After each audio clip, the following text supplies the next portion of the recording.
Um, how are you doing, man? How's the lockdown been? Yeah, it's been pretty alright.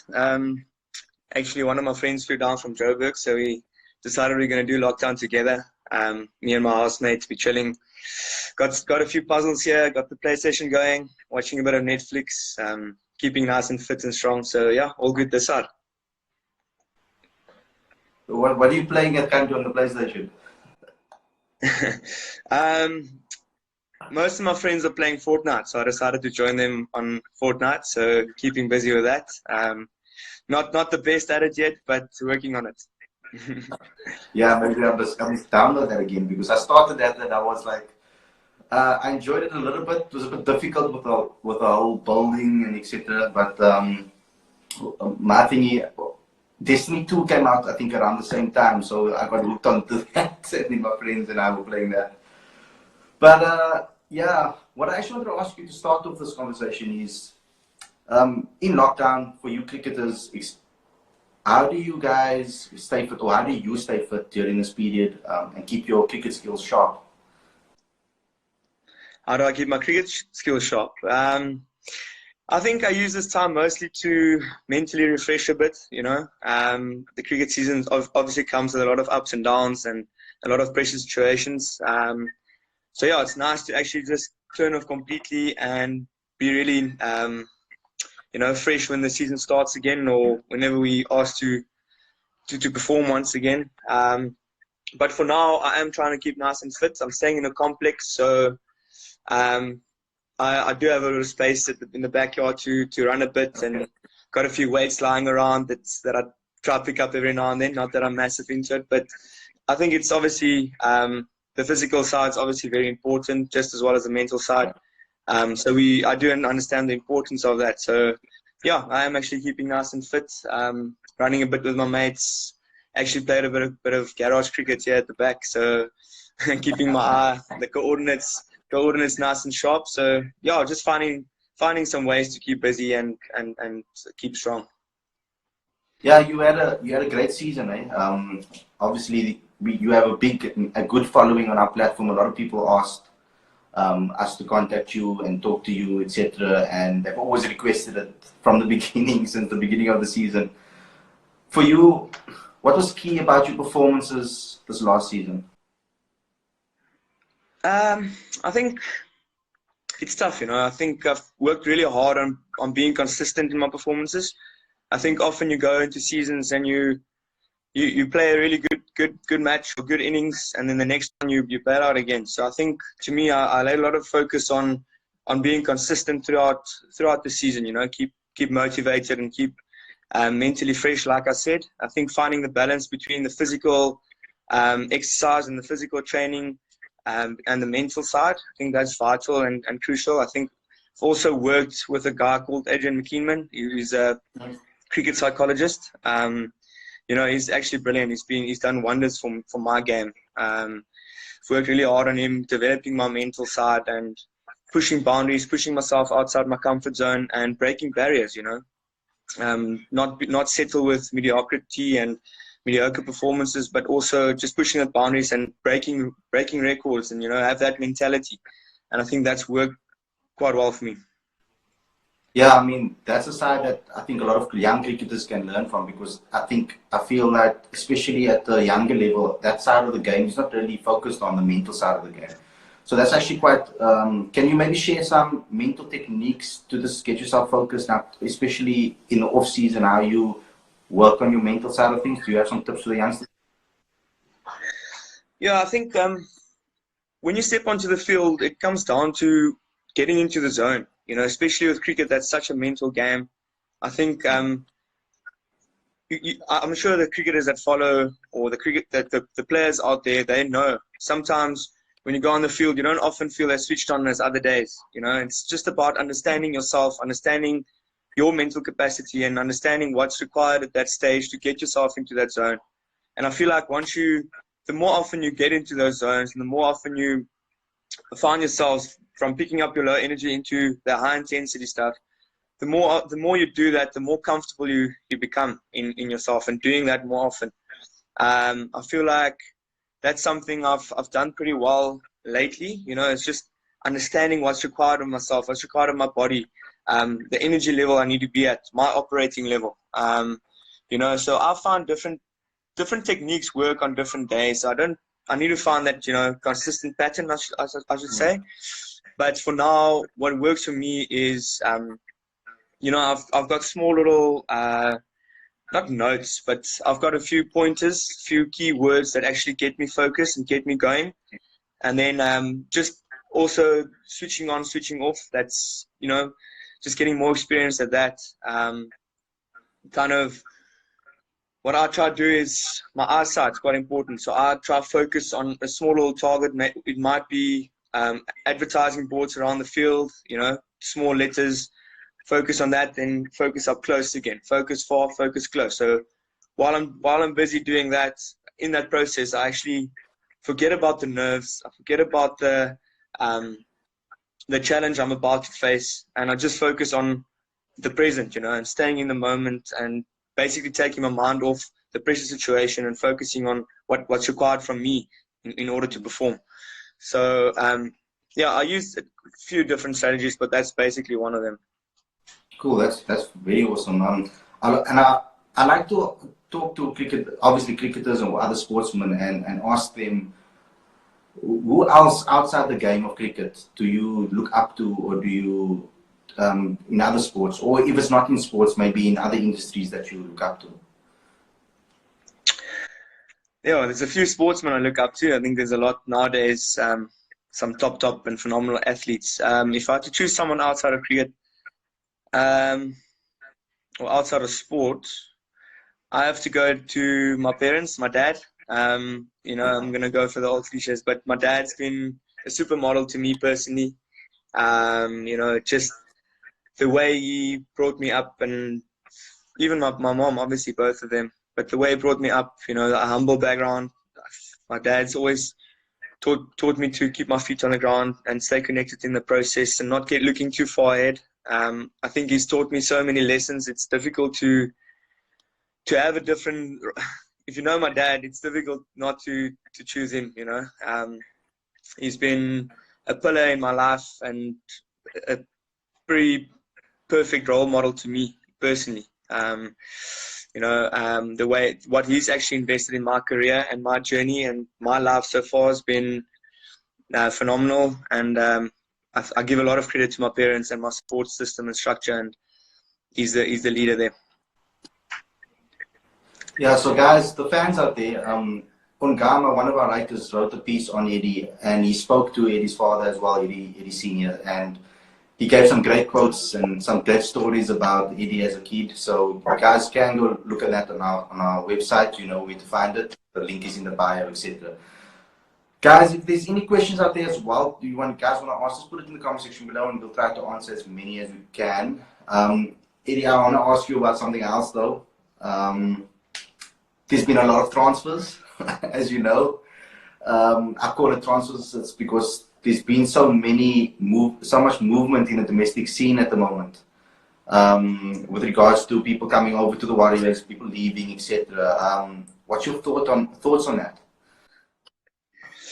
Yeah, look, I think at the end of the day, as much as the supporters would like to see loyalty and you sticking through for your province and where you've grown up, etc., it's still a business at the end of the day. I think that's an important aspect of the game, and the people need to understand that just as much as we love the game and as much as we work hard for our country or for our province and want to make them proud and make the people proud at home, just as much as it's your career, at the end of the day. You do play for money. It is a factor. And I suppose it sometimes comes down to opportunities. So people probably move around all over the country and all over the place just to get opportunity and get a platform, the skills and talent. So people need to understand that it's not always a matter of wanting to move away from your local franchise. It's sometimes just opportunities at the end of the day, because we all have dreams, we all have aspirations of playing at higher levels, and sometimes those are the sacrifices you need to make. So yeah, it's pretty wild this season, like you mentioned. I think people are actually moving all over the country, but For what reason, I'm not 100% sure. Maybe people aren't quite happy where they are, or maybe they get better offers at other franchises. I'm not 100% sure. But at the end of the day, whatever makes your boat float, you know, whatever's going to help your career and going to take you to the next level, I suppose. Man's got to do what a man's got to do. Yeah. So it's going to be quite a young batting lineup over there with obviously guys like Matthew Breedsky, we've got Singtemba Kashile, we've got yourself. We also got Marco Jansen coming over, and that's an exciting prospect. A lot of people like him. Can you maybe give some insight into these younger guys, and how much do you learn from them? Yeah, look, I think it's the names you've mentioned there, Matthew Breedsky, Kashile, Marco Jansen that's joining now, Jan Libber is another guy that comes from the Lions. They're all talented players, you know, serious talent. So I'm honestly looking forward to what this next season is going to hold for us. I think some young but exciting talent, and I think if we learn to gel together as a team and we grow together and we prepare to push each other outside our comfort zones, there's some success for us to be, you know, and we can even get close to silverware. I don't think age needs to be an excuse. It's an opportunity for us to grow together and really take our careers to the next level. And I think we've got the goods in the camp to do that. You know, it's just a matter of believing and growing in confidence each match. And as we go on, I think we showed a bit of glimpses of that in the last few games we played. You know, I think just before the season ended, we won 3 games in a row going into the playoffs. So I think that was a massive positive, and I think that core is still going to be there with the Warriors, you know.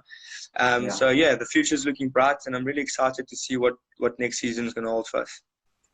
And like when you see guys, obviously your aspirations are to play for the Proteas. That's every player's aspirations and goals. When you see a guy like your captain John Smuts go and play for the Proteas against some of the best players in the world, and you see him perform the way he has performed, how much inspiration does that give to you? Yes, massively. I think John's one guy that's deserved it for a long time. I think he's dominated franchise cricket for season after season, and you know, I'm seriously happy for the recognition he gets.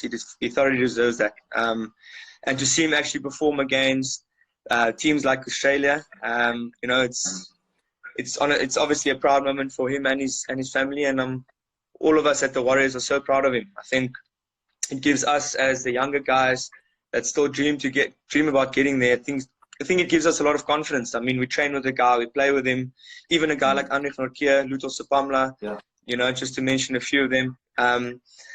You know, to see them go out there and actually make an impact at that level is impressive. And, you know, it's nice to see for us that, you know, the level, we all know it's a step up, but it's not impossible to get there, first of all, and it's not impossible to actually go out there and perform and make an impact, because that's at the end of the day, that's what you want to do. You don't just want to get the call up and that's you done. You actually want to go up there and perform and make an impact and show them that you're here for business. And I think all 3 of those guys went out there and did exactly that. And with regards to Robbie P, I mean, we hear a lot of great things about Robbie P, and especially the youngsters love him. So what's your thoughts on Robbie? Yes, Robbie. I think since I've been at the Warriors, we've had, I think, 4 different coaches, and you know, each of them brought a different aspect to us. And you know, as a squad, it's been like, all 4 of them brought different expertise. And what I really like about Robbie P is he's played the game at the highest level, you know, and he's actually been part of the SA team when they were dominating Test cricket for a long period of time. So it's always nice to hear his opinions, his views, and because he knows what it takes to play at the top level and to be successful at the top level. And the expertise he shares in the dressing room is can't compare that to any other to anything else. You know, I think he's been superb, and the way he's fitted in has been pretty good. He's got a unique way of working with the players, but I feel like he's getting the best out of each and every guy. He pushes our comfort zones once again, and he's actually fitted in nicely. Yeah, so you spoke about Netflix, and that's what you basically doing in your spare time as well. as well as playing some PlayStation. So what are some of the shows that you're watching on Netflix at the moment? Wow, need to be careful that I reply now. No, we actually watching a few different documentaries, movies, documentaries, you name it. We just eating all of them, and we watched a bit of Peaky Blinders the other day, and Oh, we cool, eh? And yeah.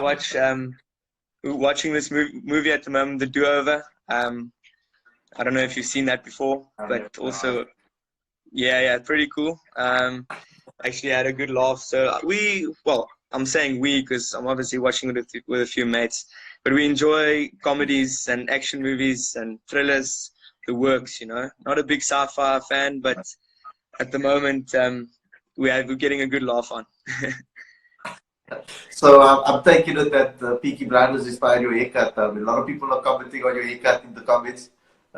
Did Peaky Blinders inspire your new hairstyle?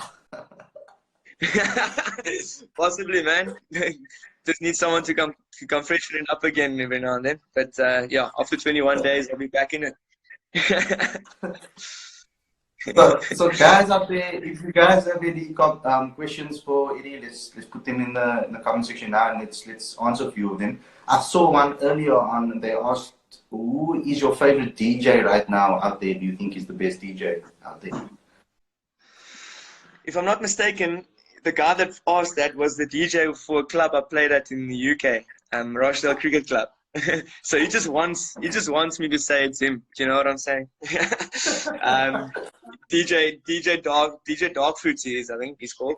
So he used to play every single time I walked out to bat. He used to play me a pumped up song, in the T20 matches, just to create a bit of vibe in the clubhouse. And yeah, here's a guy saying DJ Wamyan. I say, yo, it must be Buddha music or something. Here he is, DJ Dog Fruits. Yeah, he's Jordan. He's actually a very nice guy. Spoiled us with a few triffers there in the UK, so it was good. So about obviously the PE East London area, etc. For guys that don't know and that don't often go, what are some of the cool hangout spots over there in East London PE for guys who just chill out? I know East London's quite a chilled surfer type of area. A lot of people like to go to the beach over there, and I think I've been to a place called that Roadhouse that's over there, Windmill. That was awesome. But that's a good. Yeah, look. Did you see Matthew there? He's being naughty. No, yeah, guys are putting under pressure. I think he wants you to say that you and his relationship is going quite well. That's I think what he wants you to say. Going well. Yeah. The opening pair, the opening partners is going well. I think I'm going to leave it at that. But no, PE, I thoroughly enjoy PE, I must say. I think a lot of people they get it wrong when they speak about PE. They always think it's a windy city and there's nothing to do, etc., etc. But I kind of enjoy this place. I think it's nice and chill. The beach is quite close to us. We have a pretty cool view here where I stay at. I enjoy a little braai, a few beers with the mates every now and then, and beach missions. And there's plenty to do on the beach, So yeah, we often go to the beach, go for beach runs, keep fit there. Go visit a few nice restaurants along the beachfront, places like Beer Shack, White Tiger, Company, where there's a swimming pool and chill area. East London, not too familiar with all the hangout, the chill out places over there, but I can mention Cantina, the restaurant. It's one of my favorite Mexican restaurants. We often go there when we play in East London. I really like that spot. So yeah, that's all I've got to say about East London. But I would say PE is one of my favorite spots, and I'd love to stay here for as long as possible, to be honest. How do you handle strong food? Do you handle spicy food quite well? Wow, one of my flatmates is quite into it, Simon. He loves a little, he loves chilies and experimenting with hot food and Nando sauces, etc. So yeah, I'm kind of getting used to it. I used to be a Nando's lemon and herb guy, and now I've actually moved up to a Nando's mild guy. So I wouldn't say I'm quite there yet, but I'm not quite there yet, but I'm moving towards the right direction. So I'm actually experimenting a bit. So yeah, I'm pretty open-minded about it. So about Matthew again, about that relationship status with Matthew, I just wanted to ask you, how important, when you're opening the batting, it's obviously a specific position. That's a very unique position and quite a difficult position, especially in South Africa. How important is your partner at the top of the order? No, yeah, very, very important. Like I said, opening the batting, it's something you firstly gotta want to do it.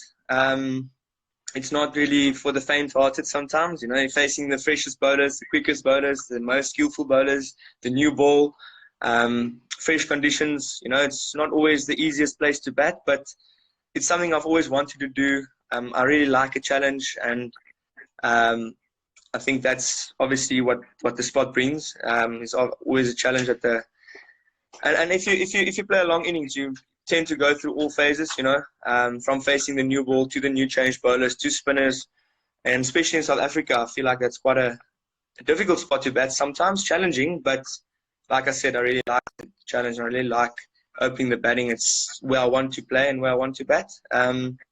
Also gives you a chance to lead by example and put your team on the front foot. You know, I really like that. And when it comes to your partner, it's vitally important. You know, batting in partnerships. I know it's an old cliche, but you need your partner on the other side, especially when the guy's been running in bowling 145s. You know, hitting you all over or trying to kill you sometimes. You know, it's important to just get off strike, share that pressure situations, and work together as a small little team. You know. Because it is 11 versus 2 out there, and they're all trying to hurt you, and they're all trying to get you out, and they're all trying to intimidate you. And that's when you actually do need to lean on your partner every now and then and go through these challenges together. And the switch in formats, obviously playing across all formats is it's something that is expected from all cricketers. You had a great also 50-over competition as well. What is your aspirations with regards to the shorter formats? Yeah, it definitely changed over the last season. I've been given opportunities in red ball cricket for the last 3 or 4 seasons now, or make it 4 or 5 seasons. And I've felt like I've grabbed those opportunities with both hands. I'd like to obviously keep progressing and keep improving my game and go higher with that. And the same applies for the white ball game. You know, it doesn't mean because I've only been given opportunities now that I don't still have those dreams and that those dreams aren't still alive. You know, I've worked very hard this last season on improving my white ball cricket and getting into the team and making sure that once I get those opportunities, I take them with both hands once again, and that I cement my spot in white ball cricket as well. I wouldn't say I've done that yet, but I'm moving in the right direction. I'm honestly hoping that more opportunities come my way and that I keep taking them and keep scoring runs for the team, because that's all I really want to do at the end of the day. Not only take my game forward and my career forward, but also win games for my team. So I would love to play with South Africa in all 3 formats. I know it's not in my hands, but I'll do whatever it takes to hopefully get those opportunities one day. I think that's a perfect way to sign off. Brilliant conversation with you. Thanks a lot for this opportunity, Eddie. I would like to catch up with you again. Guys out there, remember also to check out Ungama's feature. And yeah, we're going to be doing this series over the next, obviously, 21-day lockdown. And you guys I'm going to download this interview as well and put it on all our platforms and share it as well. So thanks a lot, guys. And thanks, Eddie, for everything. Thanks, Garnet. Appreciate your time, man. Keep well. See you, bro. Cheers.